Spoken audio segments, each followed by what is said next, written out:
இந்த சந்திரயானுங்கிற யந்திரம் போறதுக்கு முன்னாடி இங்க இருக்க scientist had to research on the soil samples of Namakkal. நாமக்கல்ல சித்தம்பூண்டிங்கிற கிராமம். இந்த சித்தம்பூண்டிங்கிற கிராமம் நாமக்கல் அருகே நாமக்கல் தாலுக்குள்ள அடங்கியிருக்கு. இந்த கிராமத்தில் இருக்கக்கூடிய மண்ணு தான் very well relates itself to the soil found on the moon. சந்திரன்ல கிடைக்கக்கூடிய அந்த மினரல்ஸ் அந்த காம்போசிஷன் ஐசோடோபிக் சாண்டோட எக்ஸாக்ட் கோரிலேஷன் நாமக்கல் மண்ணில் தான் கிடைக்கிறது. அதனால என்னாச்சு, அந்த ஊரில் லேண்ட் ப்ரைஸஸ் ஜாஸ்தி ஆயிடுது. சந்திரனுக்கு போகிறோமோ இல்லையோ, சந்திரன் மாதிரி இருக்கிற ஊரில் கட்டிக்கிறோம் சார். இது ஏன் அப்படி இருந்திருக்கும்? ஏன்னா இப்போ சந்திரனை நோக்கி நம்ம ஒரு யந்திரம் அனுப்புகிறோம். எதுக்கு சார் இதெல்லாம் வேண்டாத, நம்ம ஊருக்குள்ளேயே போட்டை விட முடியல, நீங்கள் சந்திரனுக்கெல்லாம் உட்காந்து யந்திரத்தை விட்டுருக்கள் அப்படின்னா, யானம்னு சொன்னால் வெஹிக்கிள், யந்திரம். சந்திரனை நோக்கி செல்லக்கூடிய யானம் சந்திரயானம். ஏன் விடணும் அப்படின்னா, இதை ஆராய்ச்சி பண்ணக்கூடியவள்லாம் சொல்கிறான், நான் அந்த துறையில் இல்லை, அங்கே இருக்கக்கூடிய மினரல்ஸ் எல்லாம் எப்படி இந்தியாவோட ஒத்து போகிறதா, இதுக்கு எக்ஸ்ட்ராவாக ஏதாவது இருக்கா, அதுக்காக கடைச்சி கொடுத்தனா அவங்க எடுத்துன்னு வருது ஈஸி கிடையாது.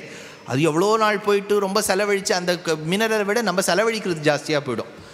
ஆனால் அந்த சந்திரனில் எப்படி ஏர்த்தோட பூமியோட சம்பந்தம் பெற்ற மினரல்ஸ் இருக்குது அப்படிங்கிறதுக்கு ரெண்டு தியரி இருக்குது. பூமி அப்படிங்கிறது மகாலட்சுமியினுடைய ஒரு சாயா ரூபம். ஞாபகம் வச்சுக்கோ, பூமி தேவின்னு வைஷ்ணவத்தை கொண்டாடுறது மகாலட்சுமியினுடைய அம்சபூத்தை.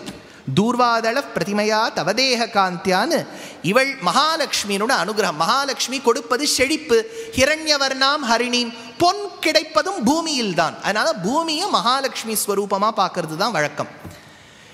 இந்த மகாலட்சுமி ஸ்வரூபமா இருக்கக்கூடிய பூமிக்கும் அவளுடைய பிரதர் சந்திரனுக்கும் எப்படி அப்படி சிமிலாரிட்டி இருக்குங்கிறதுக்கு ரெண்டு தியரி இருக்கு. ஒன்றுக்கு கேப்சர் தியரின்னு பேர். சார் எங்களுக்கு என்னமோ உபன்யாசத்தில் உட்காந்தா மாதிரியே இல்லை, ஏதோ சயின்ஸ் கிளாஸில் உட்காந்தா மாதிரி இருக்கு சார். ஞாபகம் வச்சுங்கோ, Sanatana Dharma is one of the civilisations that respect science. அதனால் நமக்கும் கணிதத்துக்கும் விஞ்ஞானத்துக்கும் சம்பந்தமே இல்லைன்னு நினச்சிக்காதீங்க. நமக்கு எழுதின சரக்கர், சுஷ்ருதர், ஆரியபட்டா, வராகமிஹிராலாம் பகவத் தியானம் பண்ணிவிட்டு தான் அவள் கணித புஸ்தகத்தை ஆரம்பித்தா. They were absolutely God believing great minds. If you are a great mind, it doesn't mean you have to necessarily reject God. The greatest of the minds always have accepted God. The half-baked ones only rejected. அதனால் அந்த இடத்துல capture தியரின்னு ஒன்று இருக்குது. என்னன்னா, சூரியனுடைய மண்டலத்தில் solar சிஸ்டமில் ஏதோ ஒரு ஆஸ்டராய்டு சுற்றிட்டு இருந்துதான்.